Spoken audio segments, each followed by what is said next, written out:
Yo, what is good, Jets Nation? Welcome back to Jets Media. This is Richie, and in this video, we're going to be breaking down the New York Jets 2023 safeties. As you guys know here on Jets Media, I got a series where we break down each position group on the New York Jets while we're in OTAs, heading into training camp. Who are the projected starters? Who are the players fighting for a roster spot? And give you guys my overall thoughts of the depth chart at each position group on the 2023 New York Jets. And in this one, it's going to be the safeties. Now, this is a position that I think Jets fans can agree is definitely not the strength of this team. I think that a lot of Jets fans throughout the past, I don't know how long it's been, years. It feels like every offseason, Jets fans are never content, never satisfied with the safety position, and I think this is the same thing this year. And I want to break it down because I think that we added a really unique player in Chuck Clark in the offseason that's not really getting a lot of traction amongst the fan base, and I think that Chuck Clark is actually going to have a big impact for this Jets defense this year. He brings a different dimension, different element of brand of football to the New York Jets secondary that I'm excited to see,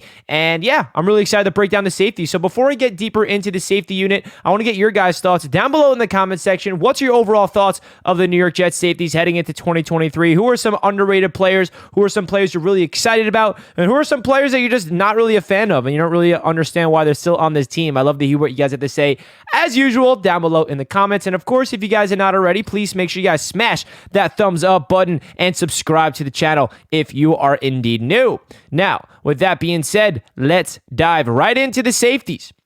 So here we go. We Jordan Whitehead on the list to start things off. And there's already a typo. He is not number 6, folks. He is number 3. I think I had a brain fart, and I thought that he was number 6 because he was at number 6 for the Jets last year in preseason. So don't worry, he's not number 6. Jordan Whitehead is number 3. But Chuck Clark is rocking 23 for the Jets this year. As you guys know, we traded for him in the offseason. We gave up a 7th-round pick next year for the safety for the Baltimore Ravens. He talked to the media actually recently and said that he feels like he's excited to leave Baltimore. He did not really like the way the Baltimore Ravens treated him. They drafted his replacement, Kyle Hamilton, in the first round. So Chuck Clark is really excited to be with the New York Jets. Tony Adams, the undrafted free agent last year, actually looked really good when he got reps, and I'm excited to break down Tony Adams. Ashtyn Davis entering the contract year for the New York Jets. Will Parks, the veteran who provides depth at that spot, and of course, big-time impact, most importantly, on special teams. And then the 2 undrafted free agents in this year's draft class, Trey Dean III and Marquis Waters. So let's dive right into it. Jordan Whitehead, will start off with him. Remember, number 6 for Whitehead, not number 3 for Whitehead, not number 6. Excuse me on that typo. But listen, guys, Jordan Whitehead definitely did not come out of the gate last year and have a phenomenal season to the point where Jets fans are like, oh my gosh, Jordan Whitehead is a stud. He's a star. We're excited for him. I know there's a lot of Jets fans that are wanting to honestly move off of Jordan Whitehead and replace him. I'm not someone that's on that train. I'm not going to sit here and try to convince you guys that Jordan Whitehead is this hidden gem, hidden talent on this defense. But the reality is this Jets defense was top 5 with him as the starting safety. And I know that he wasn't perfect. And if you'll look at the grades and look at the stats, there are some things that he needs to work on, especially open field tackling and, certain angles and not giving up explosive plays over the top. But what I look at Jordan Whitehead is, for me personally, it's hard to really judge a player off one season. Like, give Jordan Whitehead a chance for year 2 in the same system with Robert Saleh. And also, in a hole right here with the Jets safety unit, last year we had LaMarcus Joyner and Jordan Whitehead as our starting 2 safeties. The Jets were a top 5 defense with those 2 players. And the Jets obviously not bringing back LaMarcus Joyner. He's a veteran. He's up there in age. I don't even know if he signed with anybody. And I think that the Jets defense doesn't rely on elite talent at safeties to be successful. It's all about defensive pass rush. It's all about the defensive line and the corners on the outside. The safety position, obviously you want to upgrade that position. You don't want to have scrubs out there. But my point is, this Jets defense doesn't rely on elite safety play in order to be an elite defense. With that being said, Jordan Whitehead, the things that he provides that I like, he is a hard hitter. He can line up in the box. He can line up down in the line of scrimmage. He does have big time hits in his repertoire. But the one thing that he does have that I'm not really a fan of is, getting beat over the top when he is playing that deep safety position, over pursuing on tackles and not having the right angles and just getting beat, because the safeties are the last line of defense when you're going up against an offense that is really good on the ground, right? So if you're versing a good running team and that, running back gets by the defensive line and then it gets back to the linebackers, the secondary and the safety unit is the last line of defense to prevent a big-time explosive run for a touchdown. And I think Jordan Whitehead, even though he does have potential and does show flashes of big-time hard-hitting potential, he needs to be able to really figure out a way to be consistent as an open field tackler and be a guy that could be consistent for this team. Now, I do think that he has potential to have a better season for the New York Jets this year, and you really got to look at it from, multiple years in a system really goes a long way. It really does. And if you look at Jordan Whitehead's PFF grade last year, it was a 66.1. He was a 59.4 in run defense, 70.6 in coverage, which is not that bad. He had 70 total tackles, 22 assisted tackles, and passer rating allowed was 85.8. So, it wasn't an awful season for Jordan Whitehead, but I think Jets fans definitely have a higher expectations for their starting safety unit because safeties was a strength for this team when we had Marcus May and Jamal Adams back, a couple of years back. So I have optimistic views that Jordan Whitehead can have a better season this year for the New York Jets, but only time will tell. Now, getting into Chuck Clark. Chuck Clark is a very fun player that we're adding because he is a versatile Swiss Army knife type of player that's getting added to the New York Jets. Now, this is somebody that's been the starting safety for the Baltimore Ravens for a long, long time, and he's still, pretty young. I think he's like 25, 26 years old. He was a 2017 draft pick for the Baltimore Ravens in the 6th round, and he was developed as their starter, and he's going to be starting alongside Jordan Whitehead. Now, the Jets can use him as a Swiss Army knife type of player where he can line up as that hybrid linebacker. He can line up at the slot corner. He can blitz the quarterback. He can play high safety. He can do a lot of different things, and it's going to be really intriguing to see how he is used with the Jeff Ulbrich and Robert Saleh defense. If you look at his PFF grade, he was a 66.0 last year, 76.9 run defense, which is absolutely phenomenal. So what Chuck Clark brings to the table that I like the most is he's more that prototypical box safety. And it is interesting because the Jets don't really have, out of Whitehead and Clark, a prototypical free-roaming, ball-hawking safety. Because Clark and Whitehead kind of have similar roles here, but Clark is really good when you line him up at the line of scrimmage. He's really good against the run. He can hit you hard. Great open field tackler. Rarely gets, juked out of his shoes. Doesn't over-pursue like Whitehead. He's really consistent as a tackler.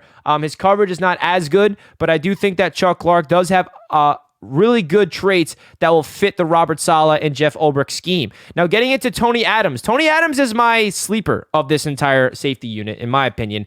Tony Adams was an undrafted free agent last year, and he was really freaking good when his name was called. I mean, he lined up in the slot. He lined up as free safety. He lined up as strong safety. He literally played everywhere for the Jets secondary when his name was called, and I think that he has a chance to be like fighting for a starting job or fighting for certain packages where you got to get that man on the field. He's freakishly fast, he's athletic, and he has really good coverage skills. He had a rep against the Miami Dolphins. I forgot who he went up against. It might have even been like Waddle or something. He was lined up in the slot, and he absolutely clamped him up. And I think that Tony Adams has so much upside as the Jets' future free safety for the New York Jets, and I think that that'll be awesome because the one thing this Jets team is missing at the safety position that I already talked about is we don't really have a prototypical free safety, free roamer that can go get some interceptions and go be a ball hawk. And I think that's what this safety unit pretty much lacks big time. Ashtyn Davis, that's what he's supposed to be, but he's not that. I mean, Ashtyn Davis, he did get the game-winning interception against the Cleveland Browns last year, so shout out to Ashtyn for that. But he's entering his final season with the New York Jets under contract, so it'll be very interesting to see if the Jets bring him back or he moves on. He does have special teams value, which I do like about Ashtyn Davis. He is a former track player. He runs fast. He's decent in coverage. He does get beat over the top a lot too much for my liking personally, and he's not that great of an open field tackler, but he does have raw upside, and he still has some development, and he's entering year number 4. So, we kind of know what we're getting in Ashtyn Davis. So he's going to provide depth. He's going to try to fight for a starting job, and we'll see what happens. Will Parks, more of a special teams player. He did fill in for some injured players last year on the Jets defense, and I like his energy. I think Will Parks brings a really good veteran presence to that locker room, really good personality, really good character, and I love Will Parks on this Jets football team. He had a really crucial, pivotal play against the Packers last year on special teams when he went up to Brant Boyer and said, hey, they're blocking the punts this way. We have to attack them here. And then Brant Boyer drew up a play on the spot, and then they got to the Packers punter. They blocked the punt and they returned it for a touchdown. That was because of Will Parks. So Will Parks is a special teams guru. Now, getting into the undrafted free agents for the New York Jets this year, there is one player out of these two that I think is the most exciting. It's Trey Dean III. Now, Trey Dean is a player coming out of Florida that should not have went undrafted. The Jets got really lucky finding this player. He was dealing with an injury and will be very, you got to look out to see if he's going to be even playing this season in training camp and preseason because he is dealing with some form of injury, which is why he went undrafted in the first place.